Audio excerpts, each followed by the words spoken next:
estudio increíble sobre resiliencia, sobre percepción y sobre cómo el cerebro puede redibujar la realidad. Nuestra fuente es un texto único, muy luminoso sobre su vida. Y la misión que nos hemos puesto es analizar su viaje para entender no solo qué le pasó, sino cómo su experiencia nos revela cosas. Pues verdades sobre neurociencia, psicología y la construcción de la propia felicidad, ¿no? La historia arranca con una imagen que ya lo dice casi todo. Felicia en Málaga, con su maleta, un bastón plegable que lleva guardado por si acaso y, sobre todo, una risa. Una risa que el texto dice que parecía tener subtítulos. Es genial. Es que esa imagen de inicio es la clave de todo, porque nos sitúa en un lugar de potencial, no de carencia.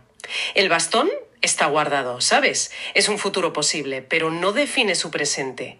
La protagonista de la escena no es una discapacidad, que viene es una personalidad arrolladora, es una elección narrativa muy potente, que te hace preguntarte desde el minuto 1. A ver, ¿esta fortaleza es algo que ya tiene de serie o es una herramienta que ha ido afilando con el tiempo?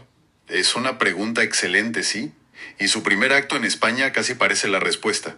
Se lanza a hacer turismo por Andalucía. Y la forma en que vive cada ciudad es nuestro primer campo de análisis. En Sevilla, por ejemplo, el relato es muy claro. No la ve, la escucha. Ajá. Se enamora del sonido de las campanas de la Giralda, del eco de sus propios pasos en la inmensidad de la Plaza de España. Es una experiencia puramente acústica. Y es justo ahí donde la historia deja de ser una anécdota y entra de lleno en la neurociencia. Porque lo que el texto describe de una forma tan poética es en realidad un ejemplo de neuroplasticidad en acción. Cuando un sentido, como la vista, empieza a fallar, el cerebro no se rinde, ¿eh? Lo que hace es reasignar el espacio cortical que antes procesaba imágenes y lo usa para potenciar los otros sentidos. Su capacidad para oír matices, para crear un mapa mental de un sitio por el eco. Eso no es imaginación, es una adaptación neurológica real. Su cerebro está, literalmente, aprendiendo a ver con los oídos. O con las manos, porque eso es lo que le pasa en Córdoba. El texto cuenta cómo recorre fascinada las columnas de la mezquita catedral contando la historia con los dedos, una historia que sus ojos ya no le leen. Claro. Y en Granada, la Alhambra. La Alhambra no la conquista por su belleza visual que todos conocemos, la conquista por su silencio elegante, por ese murmullo constante del agua y por la sensación de tocar la historia. Hay una frase que lo resume todo y es potentísima. Dice que ella veía lo importante, el entusiasmo. Es que esa idea del entusiasmo nos sugiere algo muy interesante. Nos dice que ella ya funcionaba desde un marco de referencia que no era solo visual. No buscaba sustituir la vista, sino que ya priorizaba la experiencia emocional, la sensorial. Esto apunta a una preparación psicológica, consciente o no, que viene de mucho antes. No está de luto por lo que se está perdiendo, está celebrando lo que sí puede percibir. Y esto es fundamental. Cualquiera de nosotros, obsesionado con sacar la foto perfecta, podría perderse ese silencio elegante de la Alhambra que ella sí captó. Y de todas esas ciudades, Málaga es la que le ganó el corazón del todo. Su conexión con la ciudad sigue esa misma pauta. Sabe que está frente al mar sin verlo, por el olor a sal, el ritmo de las olas. Y mi detalle favorito, el sonido de las gaviotas cotillas. La descripción es fantástica. Pero es que es más que humor, es un mecanismo cognitivo. Al llamarlas cotillas les está dando una intención, una personalidad, basándose solo en el sonido. Está construyendo un mundo narrativo muy rico para compensar la falta de información visual. No oye un graznido, oye una conversación, ¿sabes? Oye una historia. Es un cerebro que trabaja a tope para crear significado. Exacto. Y lo mismo le pasa en el puerto, escuchando los cruceros e inventándose las vidas de la gente que viaja. O en la Alcazaba, tocando las piedras. Pero hay una frase que me parece que lo eleva todo. Caminando por la calle Larios, afirma que las baldosas brillan aunque yo no las vea. Ojo, no dice me imagino que brillan, lo afirma. Claro, porque para ella la belleza ya no depende de la percepción visual. Se ha convertido en una convicción. Es una cualidad del mundo que existe, la vea ella o no. Y esto, si lo piensas, tiene una profundidad filosófica brutal. Demuestra que su realidad no se está empobreciendo, para nada. Se está construyendo sobre otras certezas. La belleza del suelo de la calle Larios es un hecho, como la ley de la gravedad. Parece una historia idílica, ¿verdad? Este redescubrimiento de Andalucía con los sentidos. Pero claro, la vida casi nunca es una línea recta. Y ese bastón que trajo por si acaso, pues está a punto de hacerse necesario. Todo cambia con una molestia en el ojo y una frase muy corta. Esto no me gusta nada, mi amor. Una frase que el texto además se encarga de subrayar. Dice que cuando Felicia decía eso, era mejor hacerle caso. De nuevo, nos muestra a una persona con una conciencia de su cuerpo muy, muy aguda. No es una queja, es casi un autodiagnóstico. Y la intuición era correcta, sí. El oftalmólogo es muy directo, el glaucoma es agresivo y la ceguera total es inevitable. La reacción de Felicia es el corazón de la historia y el texto la narra como en 3 actos. Felicia lloró. Claro que sí. Lloró fuerte, lloró bonito. Y luego respiró hondo. Vamos a pararnos aquí porque este momento es crucial. El relato le da espacio al duelo, lo honra. No nos pinta una superheroína insensible, al contrario, valida el dolor, lo describe como fuerte y hasta bonito. Le da una dignidad inmensa. Pero la clave es lo que viene justo después de esa respiración. Esa pausa es el puente entre aceptar el dolor y pasar a la acción. Exacto. Y la acción es una frase que es en sí misma un plan de vida entero. Bueno, si no voy a ver, voy a aprender a vivir bien. Esa frase es un ejemplo de manual de lo que en psicología se conoce como crecimiento postraumático. A ver, que es un concepto que va más allá de la resiliencia, ¿eh? La resiliencia es la capacidad de volver a tu estado anterior después de un golpe, como rebotar. Pero el crecimiento postraumático es usar el trauma como un catalizador para construir una vida nueva y a menudo con un sentido del propósito mucho más profundo. Ella no dice voy a sobrevivir, dice voy a aprender a vivir bien. Es un proyecto activo, es una declaración de intenciones que transforma una sentencia en una elección. Es de una fortaleza mental abrumadora. Y vaya si lo hizo, añade el texto. Y a partir de ahí empieza toda la fase de reconstrucción.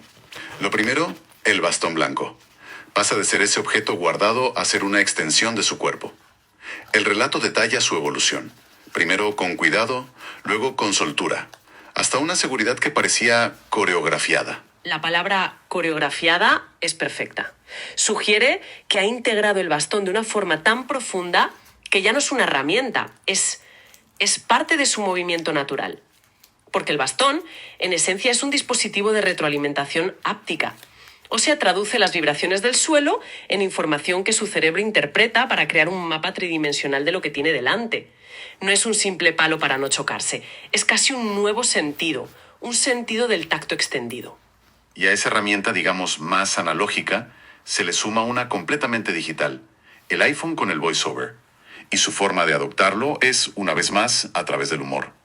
Dice riendo, oye, Siri sabe más de mí que mi madre. Es que esto es muy revelador de cómo nos podemos relacionar con la tecnología de asistencia.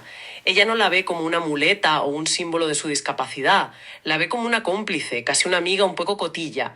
Y es que herramientas como VoiceOver son un ejemplo brillante de diseño inclusivo.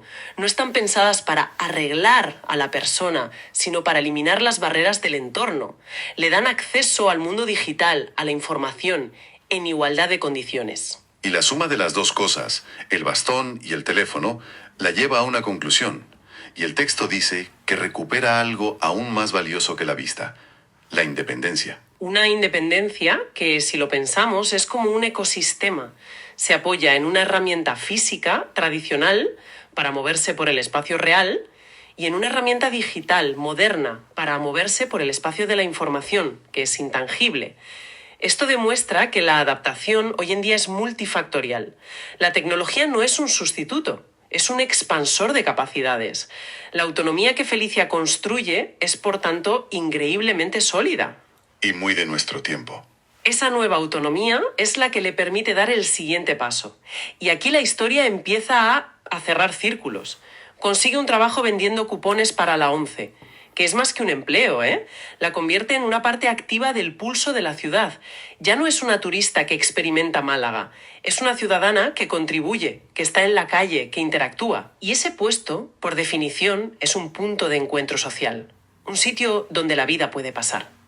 Y pasa. Es ahí donde su historia se cruza con otra. Con la de Antonio. El texto lo presenta como ciego también, con sentido del humor fino y un oído infalible para detectar buenas personas. Y la forma en que nace su relación es muy bonita, contada en pequeñas pinceladas. Un día le compró un cupón, otro día otro, luego una conversación, después la risa y finalmente caminar juntos. Lo fascinante de esta secuencia es la ausencia total de lo visual. Su conexión se construye solo sobre la voz, el ingenio, el humor, la personalidad. Se ven el uno al otro de una forma que la vista, a menudo, nos impide. Porque la vista juzga y crea prejuicios en segundos. Su relación nace de una escucha profunda, de un reconocimiento mutuo que va directo a la esencia. Y es en uno de esos paseos con Antonio cuando Felicia tiene la gran revelación. El texto lo describe así. Entendió entonces algo muy claro. No veía, pero estaba viendo su vida encajar. Esa frase es la tesis final de todo el relato. El verbo ver ha ido mutando. Empezó siendo una percepción sensorial alternativa, ¿no? Escuchar Sevilla, tocar Córdoba, pero ahora ha evolucionado a su significado más profundo. Comprender. Ven aquí es sinónimo de claridad, de certeza interior. Todas esas piezas que ha ido construyendo, su autonomía, su trabajo, su rol en la comunidad y ahora el afecto, de repente encajan. Y a esa sensación de plenitud, a esa comprensión, la llama ver. Contrapone la ceguera física con una clarividencia vital, por así decirlo. No necesita los ojos para tener la visión más importante de todas. Y así llegamos al final, que nos la sitúa en su presente. Vive plenamente en Málaga, trabaja, es independiente, disfruta de su ciudad y comparte la vida con Antonio. El círculo se ha cerrado. Aquella mujer que llegó con un bastón guardado por si acaso, ahora se mueve con él como si bailara. La ciudad que exploró con los sentidos ahora es el escenario de su vida. Ha completado el viaje, ¿no? Ha pasado de ser una observadora sensorial a ser una protagonista plena. Y el mensaje final del texto es la conclusión lógica a todo este viaje. Nos dice que Felicia es feliz. Y hace una aclaración que es crucial. No a pesar de ser ciega, sino porque aprendió que la felicidad también se escucha, se toca y se siente. Su felicidad no es una superación, es una consecuencia de su nueva forma de estar en el mundo. Y el relato termina con un eco de su llegada. Y Málaga, claro, la sigue recibiendo cada mañana con olor a mar y promesa de alegría. Es un cierre perfecto, la verdad, porque confirma que esa promesa que ella sintió al llegar no era una ilusión, era un destino que ella misma construyó activamente. Pero, ¿sabes? Más allá de la inspiración, esta historia nos deja una pregunta casi incómoda para los que sí vemos. El caso de Felicia nos demuestra que el cerebro tiene una capacidad latente, asombrosa, para percibir la realidad de formas mucho más ricas. Y si la pérdida de un sentido puede desbloquear tal profundidad en los otros, ¿qué parte del mundo estamos eligiendo ignorar nosotros cada día? ¿Cuántos matices del sonido, del tacto, del olor se nos escapan por la dictadura de la vista? Quizás la verdadera visión no consiste en tener los ojos abiertos, sino en aprender a usar de verdad todos nuestros sentidos para capturar la totalidad de la vida. Servicios en uso. Grabación de la